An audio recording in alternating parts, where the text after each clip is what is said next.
ಎಲ್ಲರಿಗೂ ಗೊತ್ತಿರೋ ಹಾಗೆ ನಮ್ಮ ಮೈಸೂರಿನಲ್ಲಿ ಸಾಮಾನ್ಯವಾಗಿ ಇಲ್ಲಿ ಒಂದು ಇತಿಹಾಸದಲ್ಲಿ ಇದು ಯಾವತ್ತೂ ಸಹ ಒಂದು ಪ್ರಗತಿಪರ ನಗರ, ಸ್ವಚ್ಛತೆಗಾಗಿ ಹೆಸರುವಾಸಿಯಾಗಿದೆ. ಮತ್ತು ಇಲ್ಲಿ ಒಳ್ಳೆಯ ಆಡಳಿತ, ಸುವ್ಯವಸ್ಥೆ ಇರ್ಬೋದು, ಎಲ್ಲನೂ ಕೂಡ ಒಳ್ಳೆಯ ಒಂದು ಗುಣಮಟ್ಟದ ರೀತಿಯಲ್ಲಿ ನಡೆಯುವಂಥದ್ದು ಎಲ್ಲರಿಗೂ ಗೊತ್ತಿರ್ತಕ್ಕಂಥ ವಿಚಾರ. ಆದರೆ ಇತ್ತೀಚೆಗೆ ಎಲ್ಲನೂ ಕೂಡ ವಿಫಲ ಆಗ್ತಾ ಇರೋದು ನಾವೆಲ್ಲರೂ ಗಮನಿಸ್ತಾ ಇದ್ವಿ. ಮುಖ್ಯಮಂತ್ರಿಗಳು ನಮ್ಮ ಎಲೆಕ್ಷನ್ನಲ್ಲಿ ನಂತರವೂ ಸಹ ಇದು ಪ್ರತಿಷ್ಠೆಯ ವಿಚಾರ, ಯಾಕಂದರೆ ಇದು ನಮ್ಮ ತವರು ಕ್ಷೇತ್ರ ಅಂತ ಹೇಳ್ತಾ ಇರ್ತಾರೆ. ಆದರೆ ಅದು ಬರೀ ಚುನಾವಣೆ ಸಮಯದಲ್ಲಿ.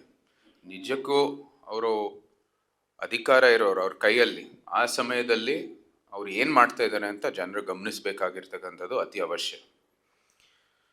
ಹಿಂದೆ ಈ ವರ್ಷನೇ ನೀವು ನೋಡಿದ್ದೀರ, ಉದಯಗಿರಿ ಠಾಣೆ ಮೇಲೆ ಹಲ್ಲೆ ನಡೆದಿರೋದು. ಅಲ್ಲಿ ಪೊಲೀಸರಿಗೆ ಶಕ್ತಿ ತುಂಬಿಸೋದು ಬಿಟ್ಟು ಆ ಮಾಬ್ ಮೇಲೆ ಯಾರು ಬಂದು ಠಾಣೆ ಮೇಲೆ ಹಲ್ಲೆ ಮಾಡಿದ್ರು ಅವ್ರಿಗೇನೆ ಅವ್ರ ಬೆಂಬಲಕ್ಕಾಗಿ ಅವ್ರು ನಿಂತಿದ್ರು. ನಂತರ 390 ಕೋಟಿ ಒಂದು ಡ್ರಗ್ಸ್ ಏನು ಉತ್ಪಾದಿಸುವಂಥದ್ದು ಏನು ಕೇಂದ್ರ ಇತ್ತು ಮೈಸೂರಿನಲ್ಲಿ, ಮಹಾರಾಷ್ಟ್ರ ಪೊಲೀಸ್ನವ್ರು ಬಂದು ಇದನ್ನ ಪತ್ತೆ ಮಾಡಿರೋದು. ನಮ್ಮ ಸ್ಥಳೀಯರಿಗೆ ಇದ್ರ ಬಗ್ಗೆ ಏನು ಒಂದು ಅರಿವು ಇರಲಿಲ್ಲ.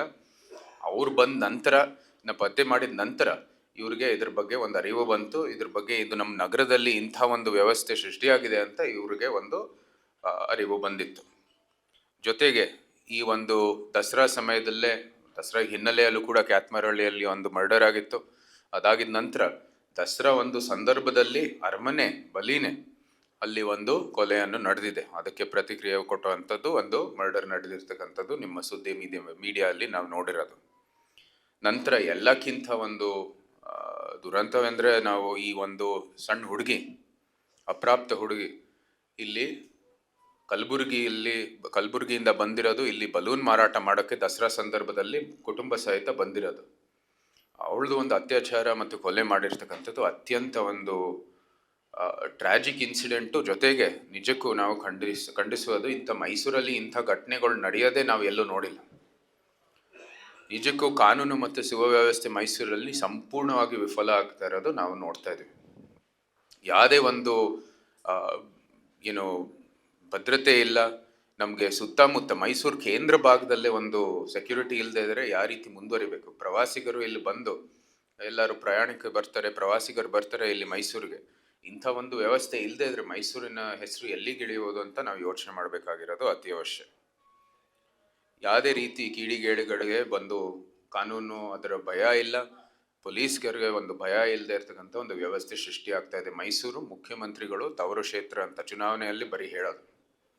ಜೊತೆಗೆ ನಮ್ಮ ದಸರಾ ಇದು ಅತ್ಯಂತ ಒಂದು ಅವ್ಯವಸ್ಥೆ ಅಂತ ಹೇಳ್ಬೋದು ಅಂತ ತಪ್ಪಾಗಲ್ಲ. ಬರೀ ಪೋರ್ ಪ್ಲಾನಿಂಗು ಮತ್ತೆ ಖೇಯಾಸ್ ಅಂತ ಹೇಳ್ಬೋದು. ನಮ್ಮ ದಸರಾ 2025 ಪ್ರಥಮ ದಿನದಿಂದಾನೇ ಏನೇನೋ ಗೊಂದಲಗಳು ನಡೀತು. ನಾವೆಲ್ಲರೂ ನೋಡ್ತಾ ಇದ್ವಿ. ಈ ಒಂದು ದಸರಾ ಪ್ಲಾನಿಂಗ್ ಕಮಿಟಿಯಲ್ಲಿ ಯಾವುದೇ ರೀತಿ ಇದು ಪಾರದರ್ಶಕವಾಗಲಿ ನಡೀಲಿಲ್ಲ. ನಾವೆಲ್ಲರೂ ಕೂಡ ಈ ಪಾಸ್ ವಿಚಾರದಲ್ಲಿ ಭಾಳ ಸ್ಪಷ್ಟವಾಗಿ ಹೇಳಿದ್ದೀವಿ. ಅಥವಾ ನಮಗೆ ಇಷ್ಟೇ ಒಂದು ಪಾರದರ್ಶಕವಾಗಿ ನಡೀರಿ, ಎಲ್ಲ ಜನಪ್ರತಿನಿಧಿಗೆ ಇಷ್ಟಿದೆ, ಸ್ಥಳೀಯರಿಗೆ ಇಷ್ಟಿದೆ, ಬಹಿರಂಗವಾಗಿ ನಾವು ಇಷ್ಟು ಕೊಡ್ತೀವಿ ಅಂತ ಹೇಳಿ ಒಂದು ಚೌಕಟ್ಟು ಮಾಡಿ ಅಂತ.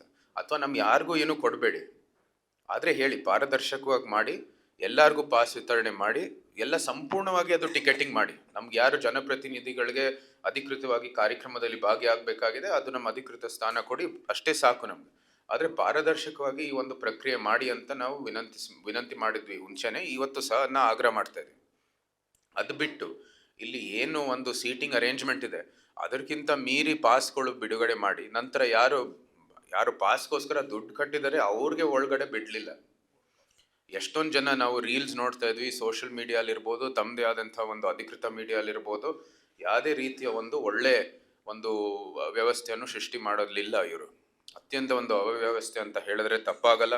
ಯಾವುದೇ ರೀತಿಯ ಒಂದು ಯೋಜನೆಗಳಿಲ್ಲ, ಯಾವುದೇ ರೀತಿಯ ಒಂದು ಸಿದ್ಧತೆಗಳು ಮಾಡ್ದೇನೆ ಇವರು ಈ ಒಂದು ದಸರಾವನ್ನು ಮಾಡಿದ್ದಾರೆ. ಪ್ರಭಾವಿಗಳ ದಸರಾ ಅಂತ ಹೇಳಿದ್ರೆ ತಪ್ಪಾಗಲ್ಲ ಅಷ್ಟೇ. ನೀವೆಲ್ಲರೂ ಗಮನಿಸಿದ್ರೆ ಏನೇನು ಇನ್ಸಿಡೆಂಟ್ಗಳು ನಡೆದಿದೆ ಅಂತ. ಕಾಂಗ್ರೆಸ್ ಪ್ರಮುಖರು, ತಮ್ಮ ಮನೆಯವರು, ತಮ್ಮ ಒಂದು ಕುಟುಂಬಸ್ಥರು ಬಿಟ್ಟರೆ ಯಾರಿಗೂ ಸಹ ಇದು ಅನುಕೂಲ ಆಗಲಿಲ್ಲ. ಇದಂತೂ ಅತ್ಯಂತ ಒಂದು ಖಂಡನೀಯ ಬೆಳವಣಿಗೆ. ದಸರಾ ಇರೋದು ಮೈಸೂರಿನ ನಾಗರಿಕರಿಗೆ, ಅದಾದ ನಂತರ ನಮ್ಮ ರಾಜ್ಯಕ್ಕೆ. ಮೂಲ ಒಂದು ಏನು ಪೋಷಕರು ಇರೋದು ಮೈಸೂರಿನವರು. ಮೈಸೂರಿನ ನಾಗರಿಕರಿಗೆ ಅನುಕೂಲ ಮಾಡುವಂಥದ್ದು. ಇದು ದಸರಾ ಇರ್ಬೋದು, ಚಾಮುಂಡಿ ಬೆಟ್ಟ ಇರ್ಬೋದು. ಪ್ರಥಮ ಒಂದು ಸ್ಟೇಕ್ ಹೋಲ್ಡರ್ಗಳು ಯಾರು ಪೋಷಕರಾಗಿದ್ದಾರೆ ಈ ಒಂದು ಉತ್ಸವಕ್ಕೆ, ಅದು ನಮ್ಮ ಮೈಸೂರಿನ ನಾಗರಿಕರು. ಅವ್ರಿಗೆ ಅನುಕೂಲ ಮಾಡೋದು ಬಿಟ್ಟು ಇವತ್ತು ಕಾಂಗ್ರೆಸ್ ಒಂದು ರೀತಿ ಅವ್ರದೇ ಆದಂತಹ ಒಂದು ದರ್ಬಾರ್ ನಡೆಸಿದ್ದಾರೆ. ಸ್ಥಳೀಯ ಒಂದು ಪ್ರಜಾಪ್ರಭುತ್ವ, ಲೋಕಲ್ ಡೆಮಾಕ್ರಸಿ, ಇವತ್ತು ಎಲ್ಲಾನು ಸಮಸ್ಯೆಗಳು ಹಿಂದೆ ಹೇಳಿದ ಕಾನೂನು ಸುವ್ಯವಸ್ಥೆ ಇರ್ಬೋದು, ಆಡಳಿತ ಇರ್ಬೋದು, ಮತ್ತೆ ನಂತರ ನಮ್ಮ ಈ ದಸರಾ ಸಮಸ್ಯೆ ಇರ್ಬೋದು, ಎಲ್ಲಾನು ಕೂಡ ಇದು ಗಮನಿಸ್ತಾ ಇರೋದು ಏನಕ್ಕಂದ್ರೆ ಇಲ್ಲಿ ಸ್ಥಳೀಯ ಒಂದು ಪ್ರಜಾಪ್ರಭುತ್ವದ ವ್ಯವಸ್ಥೆ ಇಲ್ಲ, ಸ್ಥಳೀಯ ಜನಪ್ರತಿನಿಧಿಗೆ ಅವಕಾಶಗಳು ಇಲ್ಲ. ಸುಮಾರು 3 ವರ್ಷ, ಇವತ್ತು 2023 ಕೊನೆಯದಾಗಿ ನಮ್ಮ ಏನು MCC ಒಂದು ಕೌನ್ಸಿಲ್ ಇತ್ತು, ಅದು ಅಲ್ಲೇ ಮುಗೀತು. ಅದಾದ ನಂತರ ಇಲ್ಲಿ ಸ್ಥಳೀಯ ಚುನಾವಣೆಯನ್ನು ನಡೆಸಿಲ್ಲ. ಅತ್ಯಂತ ಒಂದು ಖಂಡನೀಯ ಒಂದು ಇದು ಒಂದು ಕೃತ್ಯ ಅಂತ ಹೇಳಿದ್ರೆ ತಪ್ಪಾಗಲ್ಲ. ಯಾತಿಕಂದ್ರೆ ನಿಮ್ಮೆಲ್ಲರಿಗೂ ಗೊತ್ತಿರೋ ಹಾಗೆ ಸ್ಥಳೀಯ ಪ್ರತಿನಿಧಿ ಇದ್ರೇನೆ ನಿಜವಾದಂಥ ಒಂದು ಪ್ರತಿಕ್ರಿಯೆ ಸಿಗ್ಬೋದು, ನಿಜವಾದಂಥ ಅಭಿವೃದ್ಧಿ ಆಗ್ಬೋದು. ಯಾತಿಕಂದ್ರೆ ಅವ್ರು ಆನ್ ಗ್ರೌಂಡ್ ಇರೋ ಕಾರಣಕ್ಕಾಗಿ ಅವರೇ ನಿಜವಾದಂಥ ಒಂದು ಏನು ಜನರ ಅಭಿಲಾಷೆಗಳು ಇರ್ಬೋದು ಅದನ್ನ ಈಡೇರಿಸುವಂಥ ದೃಷ್ಟಿಯಲ್ಲಿ ಅವ್ರು ಕೆಲಸ ಮಾಡ್ಬೋದು. ಆದರೆ ಅದು ಬಿಟ್ಟು ಇವತ್ತು ಸುಮಾರು 2.5 ವರ್ಷ ಏನು ಇಲ್ಲಿ ಎಲೆಕ್ಷನ್ ನಡೆದಿಲ್ಲ, ಅದರಿಂದ ಬಹಳನೇ ಕೂಡ ಅನ್ಯಾಯ ಆಗಿದೆ ನಮ್ಮ ನಾಗರಿಕರಿಗೆ. 15th ಫೈನಾನ್ಸ್ ಕಮಿಷನ್ ನಲ್ಲಿ 65 ಇಂದ 70 ಕೋಟಿ ಅದು ನಮಗೆ ಮಿಸ್ ಆಗಿದೆ 2024-25 ಫಿಸ್ಕಲ್ ಇಯರ್ ಅಲ್ಲಿ. ಇದು ಬರೀ ಮೈಸೂರಿನಲ್ಲ, ಸ್ಥಳೀಯ ಒಂದು ಜನಪ್ರತಿನಿಧಿ ಚಾಮುಂಡೇಶ್ವರಿ ಕ್ಷೇತ್ರದಲ್ಲೂ ಇಲ್ಲ. ಜೊತೆಗೆ ನಮ್ಮ ಕರ್ನಾಟಕದಲ್ಲಿ ಅರ್ಬನ್ ಲೋಕಲ್ ಬಾಡೀಸ್ಗೆ ಸುಮಾರು 43 ಕಡೆ ಏನು ಜನಪ್ರತಿನಿಧಿಗಳು ಇಲ್ಲದೆ ಇರೋ ಕಾರಣಕ್ಕಾಗಿ ಈ 15th ಫೈನಾನ್ಸ್ ಕಮಿಷನ್ ಹಣ ಹೋಗಿದೆ. ಮೈಸೂರಿನಲ್ಲೇ ಒಂದೇನೆ 65 ಇಂದ 70 ಕೋಟಿ ಏನು ನಗರದ ಒಂದು ಅಭಿವೃದ್ಧಿಗಾಗಿ ನಾವು ಬಳಸ್ಬೋದಾಗಿತ್ತು, ಆ ಫಂಡು ಪುನಃ ಕೇಂದ್ರಕ್ಕೆ ಹೋಗಿದೆ. ಪ್ರಕ್ರಿಯೆ ನಡೆದಿಲ್ಲ, ಅದಕ್ಕಾಗಿ ಪ್ರಕ್ರಿಯೆ ಅಂತೆ ಅದು ರಿಟರ್ನ್ ಆಗಿದೆ. ಇವತ್ತೇ ನಾನು ಬೆಳಗ್ಗೆ ನೋಡ್ತಾ ಇದ್ದೆ ಕ್ಯಾತ್ಮಾರಹಳ್ಳಿಯಲ್ಲಿ ಏನು ಒಂದು ಸಮಸ್ಯೆ ಆಗಿದೆ, ಅಲ್ಲಿ UGD ವ್ಯವಸ್ಥೆ ಇಲ್ಲದೆ ಇರೋ ಕಾರಣಕ್ಕಾಗಿ ಎಂಥ ಒಂದು ದುರ್ವಾಸನೆ ಇತ್ಯಾದಿ ಎಲ್ಲ ಏನೋ ಒಂದು ವ್ಯವಸ್ಥೆಯಲ್ಲಿ ಅತ್ಯಂತ ಅವ್ಯವಸ್ಥೆ ಅಂತ ಹೇಳಬೇಕು. ಇಂಥ ಒಂದು ಸಮಯದಲ್ಲಿ ನಾವು BJPಯಿಂದ ಒಂದು ಹೋರಾಟವನ್ನು ಮಾಡ್ತೀವಿ. ಲೋಕಲ್ ರೆಪ್ರೆಸೆಂಟೇಷನ್, ಸ್ಥಳೀಯ ಪ್ರತಿನಿಧಿಗಳಿಗೆ ಅವಕಾಶ ಕೊಡಿ, ಈ ಚುನಾವಣೆ ಪ್ರಕ್ರಿಯೆ ನಡೆಸಿ. ನೀವು ಸಂವಿಧಾನ ಅಂತ ಯಾವಾಗಲೂ ಹೇಳೋವಂಥದ್ದು ಪಕ್ಷ ಸಂವಿಧಾನ ಅಂತ ನಡ್ಕೊಳ್ಳಿ.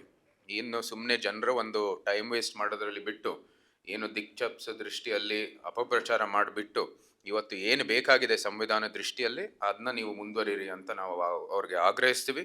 ಜೊತೆಗೆ ಈ MCC ಎಲೆಕ್ಷನ್ ಅನ್ನು ಮಾಡೋದು ಆದಷ್ಟು ಶೀಘ್ರದಲ್ಲಿ ಅದನ್ನ ಘೋಷಣೆ ಮಾಡಿ ಆ ಪ್ರಕ್ರಿಯೆಯನ್ನು ನಡೆಸಿ ಸ್ಥಳೀಯರಿಗೆ ಒಂದು ಏನು ಅನುಕೂಲ ಮಾಡುವಂಥ ದೃಷ್ಟಿಯಲ್ಲಿ ನೀವು ಕೆಲಸ ಮಾಡಿ ಅಂತ ನಾವು ಆಗ್ರಹಿಸ್ತೀವಿ.